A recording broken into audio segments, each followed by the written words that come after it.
In this video, I'll be running through a really important concept that's overlooked when scaling meta ads, which is how much should you actually spend in nominal dollars on producing creative to achieve volume.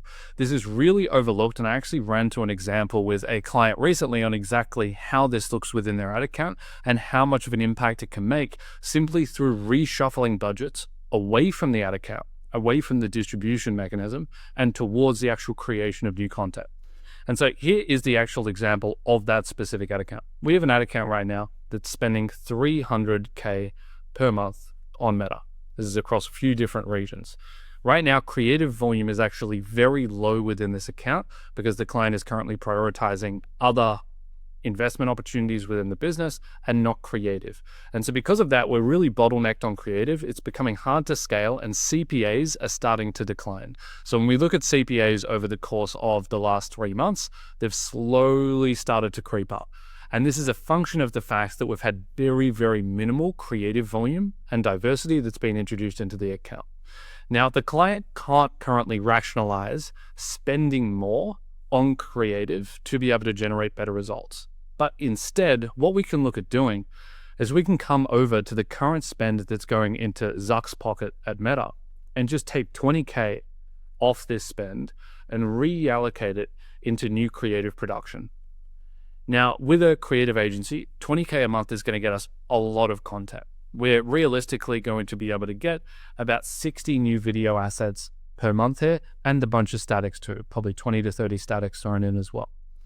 The idea here is what kind of CPA benefit are we going to get? What is the reduction going to look like right here after we do this reallocation?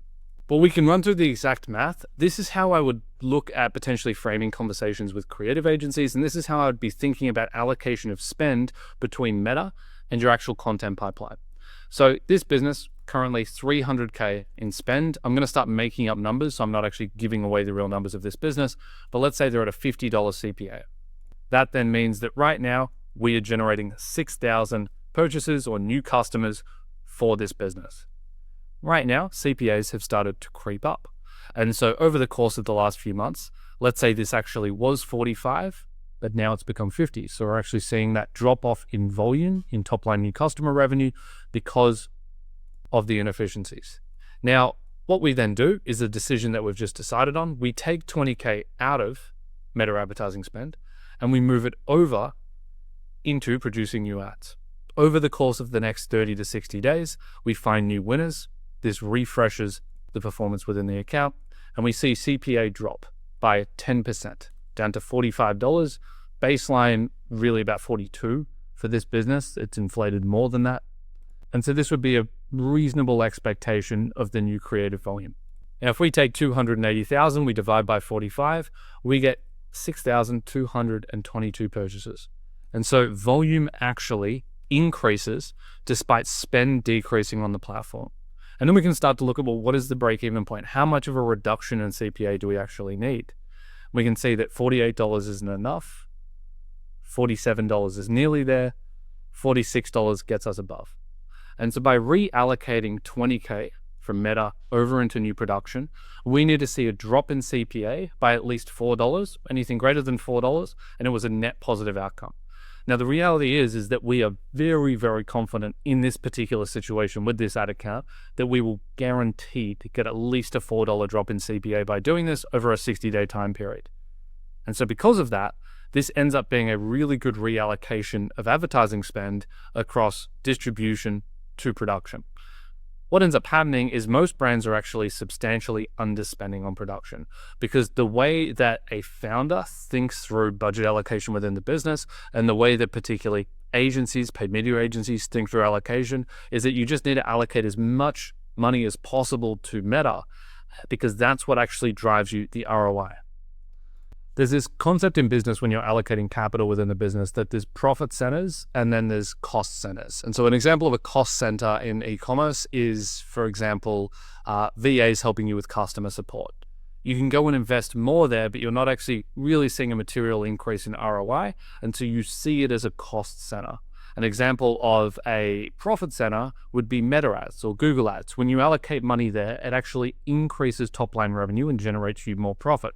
The issue is that most people see investing in net new creative as a cost center. This is something that costs us 20, 30K a month. There's nothing that we can do about it, and we're not actually seeing a strong ROI. But it's the wrong way to look at it. Cost of production should be bundled into the total budget inclusive of budget allocated into the paid media platforms, and should be seen as flexible across the different mediums. Just like right now, if Meta's performing better for you than Google is, you're more than happy for your paid media agency or internal team to go and take 5K out of Google and move it to Meta. It's the exact same thing, but creative should be bundled in there as well. If you believe that efficiency is currently decreasing due to a lack of creative diversity, maybe a specific type of creative, your competitors are going really aggressive into UGC, you don't have any UGC, well then potentially going and allocating 6, 7K a month to a UGC agency to have a steady flow for the next 90 days and taking that out of the Meta budget becomes a really good idea for increasing ROI and ultimately increasing total volume out of that total media budget. So ultimately then is there a clean rule here? Is there a clean rule that if we're spending this much on ads, we should be allocating this much to creative volume? Well, what I can say is based on anecdotal experience from the clients that we've worked with.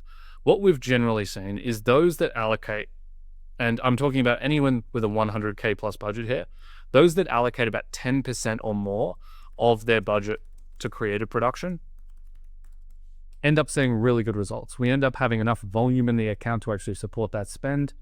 At these kind of budgeting levels, particularly when you're spending 300-400K, that's a lot of budget for creative. And so what that ends up enabling is a lot of diversity.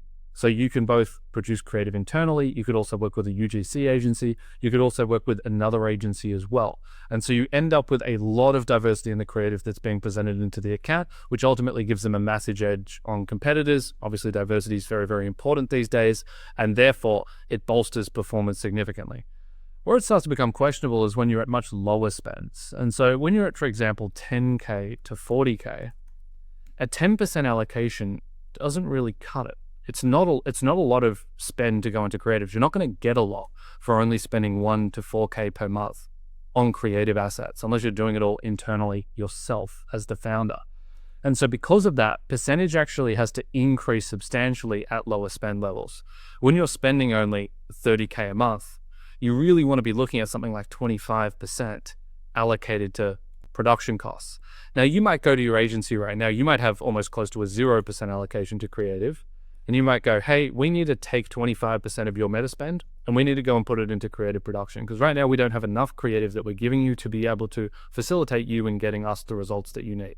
Big red flag is if that agency freaks out and says, no, we need this spend. You need to layer in spend on top of this, let's say another 5K to go towards production. Reality is that if you don't have a lot of creative volume and diversity going into the account, reallocation of funds is fine at a certain point. Now let's take it to its extreme so that everyone watching this video has specific feedback on their position that they're in. All right, we've talked about 100, 200, 300K spenders. We've talked about 30K spenders. Let's go all the way to the other direction down to 4K spend, 5K spend a month on Meta. What do you do now?